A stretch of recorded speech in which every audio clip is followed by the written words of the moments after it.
التدخل ديالي اليوم في اطار هذا النقاش مزيان بزاف. حنا يعني في حاجه لهذا هكذا نقاشات. في التدخل ديالي غنبدا بالجانب الايجابي لان انا شويه شخصيه كنتفائل. دونك غنشوف التجربه الجماعاتيه بعيون ايجابيه في الاول، ومن بعد غادي نطرح بعض يعني التساؤلات ولا التحديات اللي كتعرفها. داكوغ، 3 دقائق راني كاتبه زعما رؤوس الاقلام. دونك بعض المعطيات اللي بقات مترسخه في العقل ديالي بالعلاقه مع مدينه تيزنيت، الا وهي ان المدينه كتحاول تحافظ على واحد الجوهر وفي كونها مدينه نظيفه ومدينه تاريخيه وخليفيه. يعني عندنا واحد التاريخ كبير، نقدروا نقارنوا راسنا بالمدن العتيقه د المغرب بحال مراكش بحال فاس، ولكن اين هي تيزنيت من هذه المدن العتيقه في التنميه المجاليه الى غير ذلك. دونك يعني المدينه انجبت يعني مناضلين كبار وعلماء وفنانين يعني في مستوى يعني كبير جدا. عندنا الساكنه اللي هي كتعدى واحد 73,000 نسمه، يعني ما عندناش واحد الاكتظاظ كبير، ولكن يعني من بعد غنجي يعني الاشياء السلبيه. عندنا مدينه متكامله جزئيا مجاليا، فيها حركيه نتيجه لموقعها الاستراتيجي. يعني احنا كطريق وطنيه كان يعني كان اونغولي لو نور لو سود، يعني كلشي كيدوز على مدينه تيزنيت، ولكن شنو هي الاستفاده من هذا يعني الرواج التجاري اللي خصو يكون فيها. يعني مدينه تيزنيت قلنا كتعرف رواج فني، كذلك مجموعه من المهرجانات، مجموعه من يعني يعني الاشياء الثقافيه اللي كتوقع سنويا في المدينه. وهذا الشيء كيرجع كذلك للمجلس السابق في يعني في العمل الدؤوب اللي قام به باش انه يعطي لهذه الصبغه الحداثيه، الصبغه التقدميه لهذه المدينه ديال تيزنيت اللي بغيناها كاملين. يعني كيعطيها انفتاح على العالم الخارجي في اطار مجموعه من التوأمات اللي قامت بها مدينه تيزنيت مع مدن يعني اوروبيه عالميه. مدينه خضراء كانت يعني كان واحد دراسه وطنيه كانت عندها يعني المرتبه الثالثه في انقى وانظف المدن المغربيه التي من المحبذ ان الواحد يقدر يعيش فيها بدون مشاكل. هناك يعني تنظيم مجالي كيف ما قلت. مدينه شابه، عندنا 66% ديال الساكنه هم شباب، ولكن شباب كنشوفوه يعني ما عندوش واحد يعني ليسون، واحد فين ممكن انه يشتغل بكرامه، فين ممكن انه يعبر على الطاقات ديالو الابداع ديالو. هذا انا ما كنشوفوش انه مشكل ديال المجلس، وانما هو ممكن انه عنده علاقه حتى بالساكنه. حنا كاملين كنتحملوا المسؤوليه، لان كيف ما قلت مدينه تيزنيت انفتحت على العالم القروي، ولات عندها واحد الساكنه اللي اكثر من 60% كلها يعني قرويه بدويه. عندهم يعني عندنا نسبه الاميه كبيره. واخا يكون عندنا مجلس تقدمي، يكون عندنا مجلس حداثي، راه ما يمكنش اننا نجروا كاملين الناس. يعني خصنا نستثمروا في هذا الكائن البشري ونمكنوا من الادوات ديال انه يقدر يعني يترقى بهذا يعني المستوى الفكري والمستوى التعليمي ديالو. دونك كذلك يعني بالنسبه للتحديات اللي كنشوف ان هذا المجال القروي اللي ولا انه كيطغى على المدينه اكثر، ولينا حنا اللي كنحسوا براسنا كننتميو للمجال الحداثي، كنحسوا براسنا كاننا اقليه، ولينا باش نقدروا يعني نستغلوا الحياه ديالنا خصنا نمشيو للمدن مثلا سياحيه. يعني هاد التوأمات اللي دارت مدينه تيزنيت شنو هو الامباكت ديالها على المدينه، لا اقتصاديا لا سياحيا، شنو استفدنا من هذا المثال؟ استاذ عمو رد الجميل لمدينه تيزنيت. اعتقد شخصيا ان فشل تجربه التحالف الديمقراطي بين حزب الوردة وحزب الكتاب هو نزوع كل طرف للهيمنه ولرأسمالة المنجزات. لذلك وجه السؤال للأستاذ عمو اللي جالس دابا حدايا: ما هي نقاط الضعف الموجودة في التحالف الديمقراطي؟ بغينا جواب يكون صريح وواضح وماشي دبلوماسي سعودي.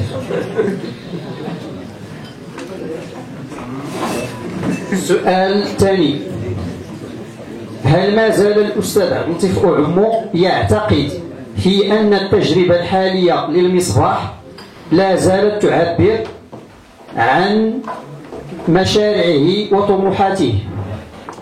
السؤال الثالث: شكون فيكم الزعيم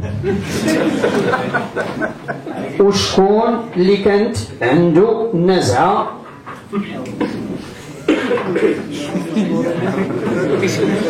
الزعيم؟ شكون فيكم الزعيم وشكون اللي كانت عنده النزعة لقتل الزعيم؟ واش انت ولا السياس؟ شكرا للجميع. غير انا ما غندخلش في تقييم التجربه، لان في الحق انا داخل التجربه.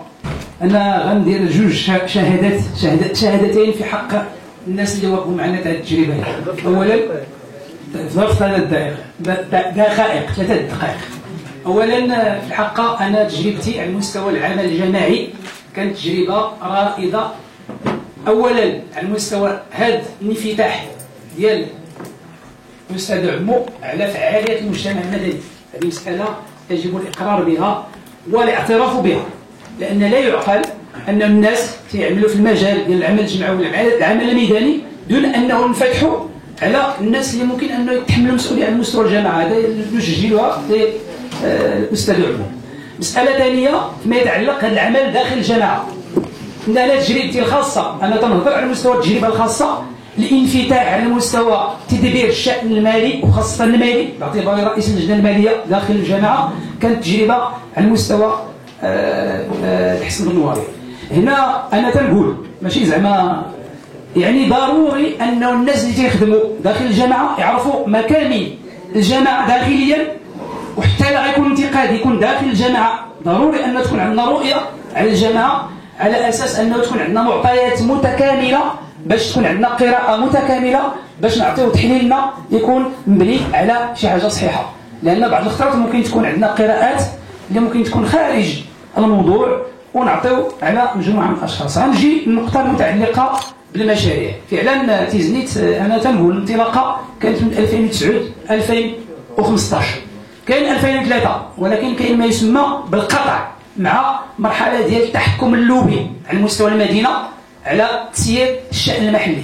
وهذه المسألة غتلاحظوها لأن فاش قلنا التحالف الديمقراطي من 2003 حتى 2009 كان ما يسمى بالمأسسة، مأسسة التحالف الديمقراطي بين مكونين أساسيين اللي كيشكلوا من بعد التحالف اللي غيسير ويدبر الجماعة 2009-2015.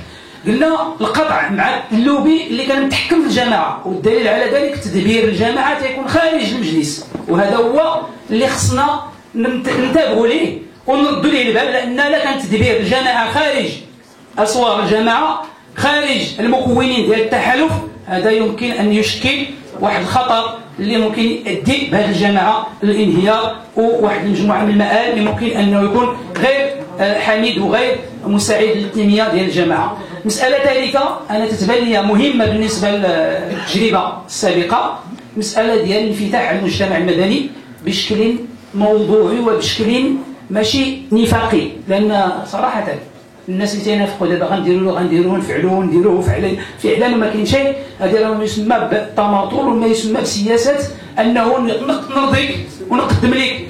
انا غنختم انا كنقول بانه التجربه هذه كما قال السي ابراهيم وكما قال مختار البدايه راه مازال كاينه تجربه اخرى، وخص ضروري انه نفكروا في الشعار الاساسي هو تيزنيت، وتيزنيت الا كنا كنفكروا في تيزنيت راه ممكن نوصلوا ما هو الاحسن. السؤال الاول، ما مصير النواه الجامعيه؟ لانه في لي بلون دائما تكون النواه الجامعيه ولكن ما كنهضر عليه.